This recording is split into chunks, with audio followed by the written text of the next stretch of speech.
If you're starting against invisible towers, and especially with those isolated sections like here, you may be using the wrong siege machine. In this video, I will explain to you how you can deal the most effective way against those sections. And obviously, since General Bob, the viewer, is playing Fireball Rocket Loons, make it a bit more focused on the strategy. But the concepts I will share are true for all attacks that are using some kind of ground army to deal with this section. Now if you quickly look at the replay, you will see he's playing a Warnwalk at the bottom, plays a Fireball I believe on the Rage Spell Tower, uses some Rocket Loons to set up his Flame Flinger, which at this point doesn't get good value. Like, yes, he will get the Wizard Tower, the Archer Tower, and maybe the Air Defense or this Archer Tower, but it's not great value. It's okay value, but not great. Anyways, he's playing his Warnwalk at the bottom, everything is fine.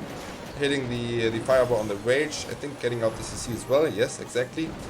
And at this point, the Flame Flinger opened up the wards, or like one section of the wards, for the Town Hall, which is great obviously. So the Queen can already target like the Logger, and the King can move around to the other King or whatever, because he's playing his Sui in towards the Town Hall section. The only problem he has currently nothing to trigger the Invis. He doesn't have an Invis with the Skeleton spell to like use basically the Skeleton spell on the Town Hall, make these skeletons invisible to trigger the Invis. And he doesn't have anything else to trigger the Invis spell. Like he doesn't have an arrow, he has only the Earthquake Boots on the King. He doesn't have like, the backpack on the Duke to trigger it, and this makes it way harder to deal with it. So if you just watch it now, whenever he starts, he's doing a Warbreaker, which is fine, you know, opening up the wards. He's playing an Ice Golem, and the Logger is getting active on it, which is fine, but the Ice Golem is basically swagged because, yeah, the Logger is only targeting it, and the second Ice Golem is doing nothing as well. But the biggest problem is that the Queen is already going for the ability, and he pops his King ability. Invis is still active. And then he's triggering.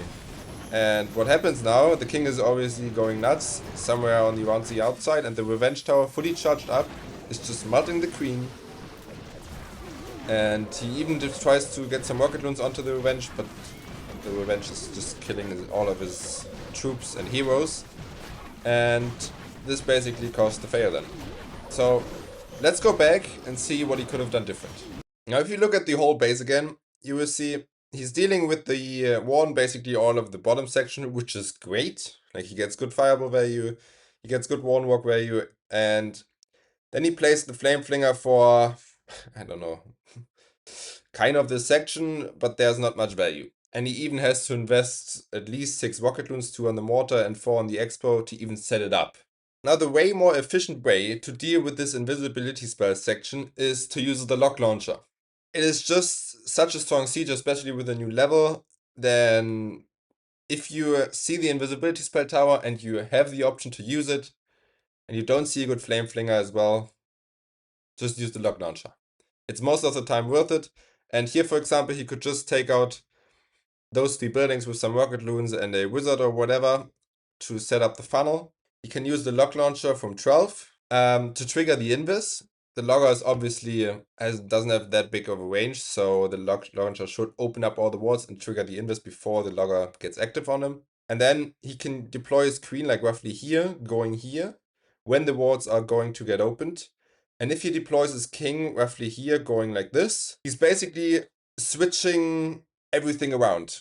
Like he plays the King where the Flame Flinger was, he plays the Queen where the Queen was, obviously, but he basically switches only the Siege Machine with the King, because the Lock Launcher is now supporting the Queen. He's triggering the Invis. If he is good with the Lock Launcher, he even gets damage, maybe even the whole Revenge with the logs from the Lock Launcher, and it is just way easier. And he even gets some tanking with the Yetis, or yeah, I don't know if he even has a Super Yeti in the Lock Launcher with a Super Valkyrie. But anyways, he will get tanking as well for the Queen, which is crucial. And then the logs will open up, if he's good, the wards behind the Town Hall as well. And if he pops his King ability roughly at this section, he will even open up the path for the Queen to even go this way, or if she wants to go this way, beating through wards, whatever. But this is way more efficient, because the Queen has a direct pathing in towards the Revenge. The Revenge is just, he can just use a spell for it, and he's fine. And remember, even after the Sui, he even has his Duke yet to deploy from maybe roughly the section to support the Queen from the outside a bit. Now, if you're playing other strategies, bowlers, whatever, and you're trying against those Invisible towers, try to find good ways of using the lock launcher against it. Like, obviously, if you play the lock launcher from the bottom going towards the town hall, he will never trigger the invis because there's just too much room for traps here to kill the lock launcher early, and the lock launcher takes way too much time to get through there. But if he deploys his lock launcher roughly here or out of this angle, he would definitely trigger the invis. And if that helps for your entry, just do it. And this is especially true if you don't have any good ways to deal with the invisibility spell. Like if you don't have the arrow on the queen or the backpack on the duke. If you don't have that, use a lock launcher. Now the second base where I want to elaborate the principle a little bit more is this one. It's a box style base with 2 invisibility spells.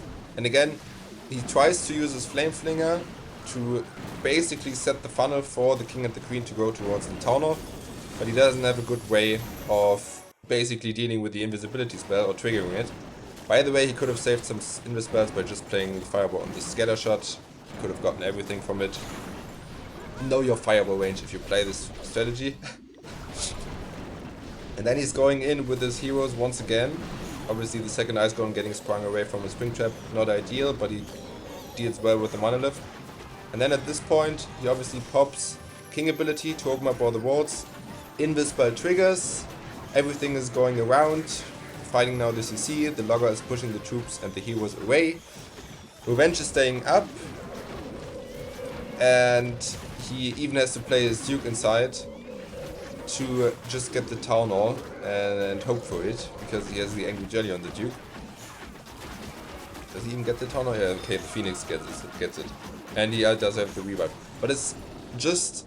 like, if you just think about it, he plays 3 heroes for the monolith compartment and the town hall section and nothing else. And this is just way too much investment. So let's go back and see what he could have done differently again. As you saw, he plays the one walk roughly here, takes out this section with the fireball, and then he wants to go with his heroes inside of this. He doesn't have a skeleton spell in his army. I would recommend that he uses at least one, because they can get so much value, especially against those sections with the monolith. A skeleton spell with an ice golem would basically tank forever there. And what he could do here again is, instead of playing this flame flinger, play the king there, and then instead of playing the king with the queen, play the lock launcher. Basically playing the king like roughly from here, right? Taking out all of the section, funneling the queen in towards the compartment. Even if he has only the ice golems, he's fine if he just deploys his 2 ice golems inside of the section. Maybe even pops the queen ability quite early to get through all of that heavy HP buildings like the hero hall, the storages, the monolith, and the expos quite quick. And if he then uses his lock launcher from here, he's triggering the invis. He gets a direct pathing in towards the revenge tower with the screen, and he can just use 1 totem to distract the revenge and the logger, and the queen should get with the druid he has for the magic mirror equipment. He just gets everything there in the core, and then he has his duke for, I don't know, the outside, even to support the king or whatever. Now you may wonder, well, if you play the king on the outside with the earthquake boots, isn't it likely that if the king opens up basically all of those wards here, that the queen will just walk to the outside? And that is a fair question, but in 99% of the cases, it is true that if the king is just here, you pop this ability right there, like on the archer tower, for example. Spiky ball will take out roughly this section, and even if the spiky ball goes towards the queen, he will take out those buildings already. And then even if, like, no matter where the spiky ball goes, either he takes out this with the spiky ball and a little bit more, the queen has a direct pathing in towards the town hall, or if the spiky ball goes like here and then probably here, like taking out all of this, the queen also has a direct pathing in towards the town hall because she is in the compartment, yes, but all of those buildings here are already like taken out, and she only has the way to go towards the town hall. So it is very safe. And the good thing about this, especially on this base, the king will just pull the CC. You can use a poison on the CC, and the queen doesn't have to deal with it. Makes it way easier. But yeah, that's everything for this video. Just remember, if you're trying against invisible towers and you don't have good ways to activate it, just use the lock launcher. Now, a quick look into the future. The next video is as well covering some attacks of General Bob, because he shared like over 10 of his replays. And I will focus there on another section, which he hasn't done that well. But yeah, that's coming hopefully the next week.